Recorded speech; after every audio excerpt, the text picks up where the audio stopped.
قائم آل محمد بلندر صلوات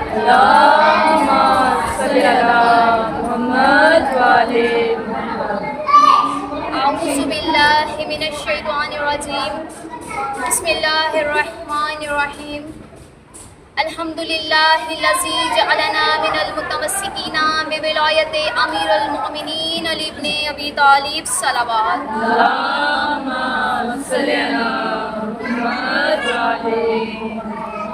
اللہم ایاک نعبد و ایاک نستعین ثم الصلاۃ والسلام علی مخدومۃ الانسان معصومہ فی القرآن الصدیقۃ المبارکہ الراضیۃ المرضیہ عالمۃ غیر معلمہ بلکہ سے حجرت التقدیس الجلال والعاصیۃ التکمیل والکمال ام الکتاب ام القرآن ام الائمہ ام الانوار ام الہدی ام الابیہا السیدہ فاطمۃ الزہراء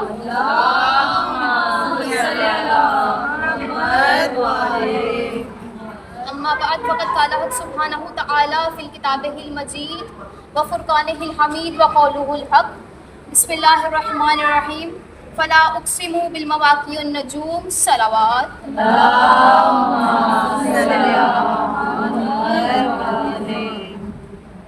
میں نے آپ کے سامنے اللہ کے قرآن میں سے ایک ایسی قسم کا ذکر کیا ہے جو میں نہیں کھا رہی، جو مخلوق نہیں کھا رہی بلکہ خالق کھا رہا ہے۔ چلے میں لفظ بدل دیتی ہوں، میں جملہ بدل دیتی ہوں کہ قسم وہ کھا رہا ہے جسے قسم کھانے کی ضرورت ہے، اور قسم ہمیشہ دو وجہ پہ کھائی جاتی ہے، یا اپنی بات میں یقین کا اضافہ کرنا ہو تو قسم کھائی جاتی ہے، یا اپنی بات کی اہمیت کو بڑھانا ہو تو قسم کھائی جاتی ہے۔ اور قسم کھانے والا جس چیز کی قسم کھاتا ہے وہ اسے افضل ترین ہوتی، وہ اسے عزیز ترین چیز ہوتی۔ اب اللہ نے کھائی ہے قرآن میں قسم، اب وہ قسم کیا ہے جو خدا قرآن میں کھا رہا ہے؟ خدا کہہ رہا ہے مجھے اس دہلیز کی قسم جہاں ستارے سجدے میں گرتے۔ خدا کہہ رہا ہے مجھے اس دہلیز کی قسم، ستارے کی قسم خدا نہیں کھا رہا، گھر کی نہیں کھا رہا، گھر میں رہنے والوں کو بھی نہیں کھا رہا۔ خدا کہہ رہا ہے مجھے اس دہلیز کی قسم جہاں ستارے نازل ہوتے، جہاں ستارے سجدے میں گرتے۔ بھائی اب اللہ کی کائنات میں مفسرین قرآن کے سروں پہ قرآن رکھ کے پوچھنا کہ سوائے در زہرا کے، سوائے دہلیز بطول کے کوئی دہلیز نظر آ رہی ہے جہاں خدا نے ستارے اتارے ہوں؟ تو اگر دہلیز سیدہ کے علاوہ کوئی دہلیز نہیں مل رہی تو پھر مان کے اللہ نے قسم کھائی ہے دہلیز سیدہ کی، تو پھر تجھے ماننا پڑے گا مخلوق قسم کھائے تو اللہ کی کھاتی ہے، اللہ قسم کھائے تو در زہرا کی کھاتا ہے۔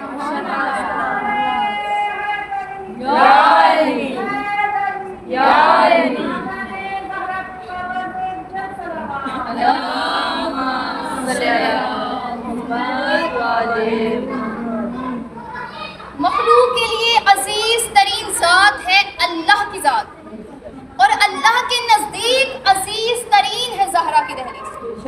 میں کوشش کر رہی تھی کہ زمین ذہن زرخیز ہو جائیں تاکہ میں تخم معرفت بو سکوں، اور اب ذہن زرخیز ہو گئے ہیں تو پھر میں عقیدے کی پہلی سطر ہدیہ کرنے لگی ہوں کہ عرش خدا سے بھی افضل ہے دہلیز فاطمہ، عرش خدا سے بھی افضل ہے دہلیز فاطمہ۔ جو بندہ ابھی بھی سوچ رہا ہے کہ یہ کیا کہہ دیا، یہ کیا بات کر دی کہ کہاں عرش خدا، کہاں دہلیز سیدہ، کہاں عرش پروردگار، کہاں زہرا کی چوکھٹ، تو پھر میں ابھی دلیل دے دیتی ہوں۔ مجھے بتاؤ کہ عرش خدا پہ کون رہتا ہے؟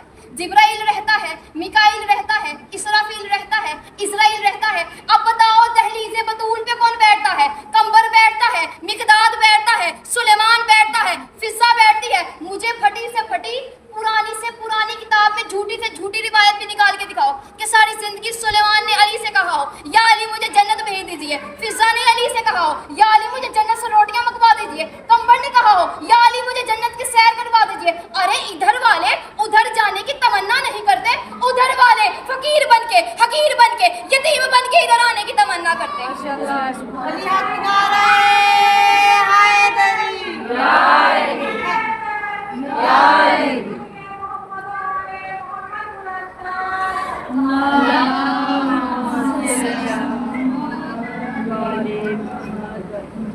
جب مکہ کے کافروں نے رسول سے کہا کہ اے نبی تیرا مذہب کیسے چلے گا، تیرا تو کوئی بیٹا ہی نہیں، یعنی مکے والوں نے رسول کو بے اولاد ہونے کا طعنہ دیا۔ ابھی نبی خاموش تھے کہ نبی کے قدموں میں جبرائیل کی سرسراہٹ آئی، قدموں پہ ہاتھ رکھ کے کہنے لگا، وہ کہہ رہا ہے تو نہ بولنا، انا اعطیناک الکوثر، ہم تجھے کوثر عطا کریں گے، ہم تجھے بطول عطا کریں گے۔ کوثر مذہب اہل بیت میں مراد ہے کوثر سے بی بی زہرا، اور بطول سے مراد کوئی نام نہیں بلکہ عہدہ ہے۔ جس طرح مردوں میں امامت، خلافت، رسالت عہدے ہیں، اسی طرح عالم نساء میں بھی ایک عہدہ ہے جسے بطول کہتے ہیں، اور بطول لوگ اپنی مرضی سے نہیں بناتے بلکہ اللہ بنا کے بھیجتا ہے۔ چلے اب میں شریعت میں بتانے لگی ہوں کہ مستور کہتے کس کو ہے، کہ جس مستور کو نماز کے لیے وضو کی ضرورت نہ لگے اسے کہتے ہیں بطول۔ اب قرآن میں صرف 2 بطولوں کا ذکر آیا ہے، ایک حسین کی ماں زہرا بطول ہے، ایک عیسیٰ کی ماں مریم بطول۔ مریم ہے بطول کبریٰ، مریم ہے بطول صغریٰ، زہرا ہے بطول کبریٰ، یعنی زہرا ہے بڑی بطول اور مریم ہے چھوٹی بطول۔ کبھی بھی مریم کا تقابل سیدہ سے نہ کرنا، کیونکہ جناب مریم جنت سے کھانے منگواتی تھی اور جناب زہرا کھانے بھجواتی تھی۔ جناب مریم کھانے منگوایا کرتی تھی، جناب سیدہ بھجوایا کرتی تھی۔ ایک دن جناب مریم کے حجرے میں ایک فرشتہ آیا اور جناب مریم ڈر گئی اور دیکھ کے کہنے لگی، میں تجھ سے اللہ کی پناہ مانگتی۔ جناب مریم کے لفظ بھی قرآن میں ہیں اور فرشتے کا جواب بھی قرآن میں ہے۔ جناب مریم نے دیکھ کے کہا، میں تجھ سے اللہ کی پناہ مانگتی۔ بیوی نے کہا، تو کون ہے اور میرے حجرے میں کیوں آیا ہے؟ فرشتے نے جناب مریم کو اپنا تعارف نام سے نہیں کرایا بلکہ عہدے سے کرایا۔ بیوی نے کہا، تو کون ہے اور میرے حجرے میں کیوں آیا ہے؟ فرشتے نے کہا، بی بی انا رسول ربک، میں تیرے رب کا بھیجا رسول ہوں اور تجھے بیٹا دینے آیا ہوں۔ تیرے رب کا بھیجا رسول ہوں اور تجھے بیٹا دینے آیا ہوں۔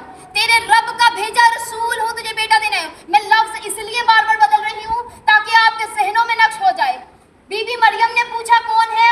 فرشتے نے کہا، میں اللہ کا بھیجا رسول ہوں، انا رسول ربک، میں اللہ کا رسول ہوں، تجھے بیٹا دینے آیا ہوں۔ لیکن یہی فرشتہ جب دہلیز سیدہ پہ آیا، فضا نے کہا، کون ہے؟ کہنے لگا، درزی ہوں، کپڑے لے کے آیا ہوں۔ وہاں کہہ رہا تھا رسول، عہدہ بتا رہا تھا، لیکن جب جناب فضا نے پوچھا تو کیا کہا کہ دہلیز پہ نوکر بن کے آیا ہوں، درزی بن کے آیا ہوں۔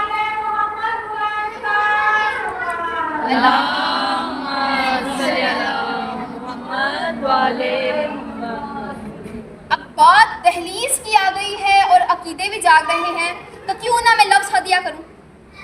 سب نے سنا ہے کہ جناب سلیمان دہلیز بطول پہ سجدہ کیا کرتا تھا۔